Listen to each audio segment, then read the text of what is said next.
we bring you the latest updates from the Pna Newsroom. President Ferdinand R. Marcos assures that his administration will continue to advocate peace and unity by strengthening the government's peace-building efforts, especially in conflict-stricken areas. The details from Marita Muahe. President Ferdinand R. Marcos enjoined the public to remember the courage and heroism demonstrated by war veterans, fellow Filipinos, and allied forces who offer their lives to attain peace and freedom we enjoy today. In his speech during the commemoration of the 78th Leyte Gulf landing anniversary, Marcos said he will continue to advocate for peace and unity that has been planted during that time. He said the Filipinos must carry on the legacy of the great work of our forebears and to move forward by building a future where relationships are defined not by circumstances nor differences but with goodwill, cooperation, and trust. Ladies and gentlemen, 78 years ago, these shores were witness to the horrors and bloodshed brought by the worst that mankind could bring. Now we revisit these sands and wash them anew with the goodness that we know we are all capable of. As your president, you must be assured that this administration will always advocate for peace and for unity. Domestically, we will strengthen our peace-building efforts, especially in conflict-affected areas. Externally, we will continue to pursue the enhancement of our relation with all our neighbors towards ensuring security, addressing global issues, and facilitating now the post-pandemic growth, addressing climate change. Marcos also vowed to continue to look after the welfare of the country's war veterans, noting their sacrifices to attain the country's peace and freedom. He also assured government support to preserve the country's historical and cultural sites. Moreover, we will continue to support initiatives that will not only preserve our historical and cultural sites, but will also deepen the Filipino people's sense of national identity. For the Pna Newsroom, I am Marita Muahe. The newly launched aesthetic light and sound show at the Juanico Bridge that connects the provinces of Sara and Leyte is expected to boost economic activities and tourism in the Visayas region. President Ferdinand R. Marcos, who personally witnessed the 21-minute light and sound show, said that he did not want to pass up the chance as the Juanico Bridge holds a special place in his heart. First off, I would like to thank the local government of Samar for extending this kind invitation to witness this historic and also give me an excuse to come home for a little while. I could not pass up the chance to be here with you all today, as this bridge holds a special place in my heart. That it is one of the flagship projects completed during the administration of my late father. In fact, it was my father who spearheaded the inauguration of the bridge.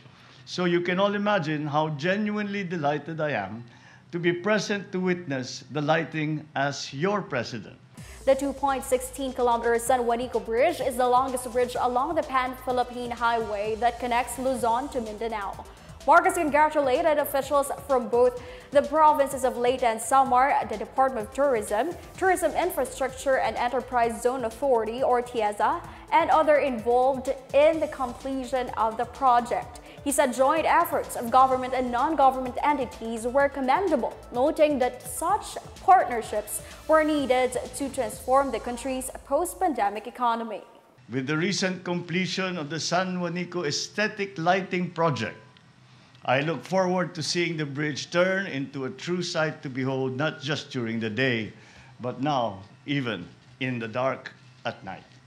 I look forward to the economic opportunities that will be simulated by this, as well as other Spark Summer initiatives in the near future. I eagerly anticipate the assistance it will bring for the complete recovery of the tourism industry in the Eastern Visayas and nearby areas. The Philippines is considering lifting its stringent COVID-19 restrictions by the end of 2022 in a bid to attract more travelers to the country.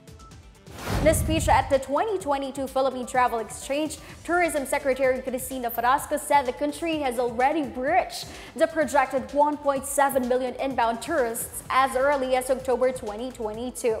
She said the plan to lift the country's stringent protocols by year-end aims to convey the message that the Philippines is open and ready to receive more tourists. In a separate presser, Tourism Promotions Board Chief Operating Officer Marga Nograles added that Frasco would like to make sure travelers would have a better experience when they visit the country. Earlier, the Bureau of Quarantine scrapped the One Health Pass for arriving passengers from international flights and replaced it with the e-arrival card. Vice President and Education Secretary Sara Duterte hopes that the business sector would provide more job opportunities for grade 12 or senior high school graduates. During the 48th Philippine Business Conference and Expo 2022 in Manila yesterday, Duterte expressed hope for an intensified collaboration between the education and the business sector to create more job opportunities for first-time job seekers. She said this is crucial not only for the young graduates, but also for nation building. The Vice President also urged businessmen to sit with the Education Department to address job mismatch. In a separate interview, Duterte said the DepEd, the Commission on Higher Education, and the Department of Labor and Employment are working on how to make grade 12 graduates ready for employment. For now, Duterte emphasized the importance of pushing for the in-person classes to address learning gaps among learners. Tropical Depression Maymay and Typhoon Neneng left over 355 million pesos worth of agricultural damage in Luzon. The Department of Agriculture said majority of the damage is on rice production, hitting 96% of the recorded loss. Around 15,705 hectares of rice farms were affected, amounting to 344 million pesos worth of loss. Damage to high-value crops has reached 6.94 million pesos, while corn production lost about 4.16 million pesos. The DA is set to roll out Kadiwa stores to ensure a stable supply of basic commodities at low prices.